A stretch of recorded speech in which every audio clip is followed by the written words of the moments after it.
Voici le lieu qui s'apprête à recevoir les passagers israéliens du Diamond Princess. C'est dans cet hôtel hospitalier qu'ils vont donc devoir rester sous quarantaine à leur retour au pays. Nous sommes ici dans le centre médical Shiba, non loin de Tel Aviv, qui n'est autre que le plus grand hôpital d'Israël. Depuis quelques jours, tout le personnel se tient prêt à accueillir ces touristes un peu particuliers.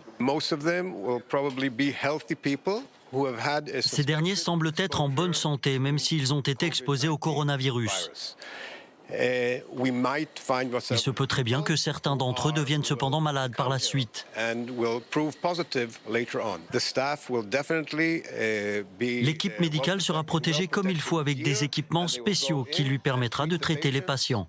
Nous prenons toutes les mesures nécessaires dont nous avons besoin pour, premièrement, soigner les personnes susceptibles d'être infectées et, deuxièmement, prévenir la propagation de ce virus.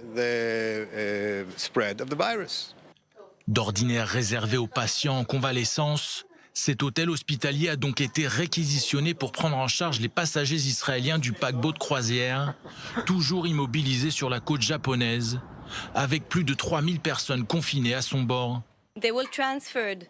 Les patients seront transférés directement ici, à l'écart des autres patients, puisque cet endroit ne communique pas avec le reste de l'hôpital. Il dispose entre autres de son propre système de canalisation.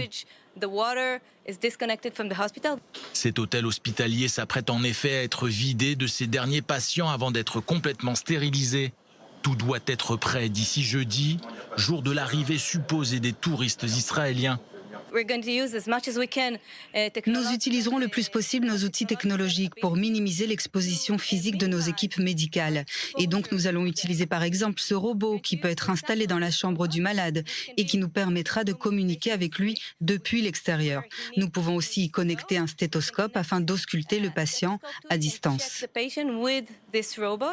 D'après le ministère israélien de la Santé, 3 des 15 Israéliens à bord du Diamond Princess seraient d'ores et déjà contaminés par le coronavirus. Des malades aux symptômes modérés selon les autorités japonaises qui devraient encore rester en observation sur le bateau et qui ne pourront donc pas être rapatriés avec les autres.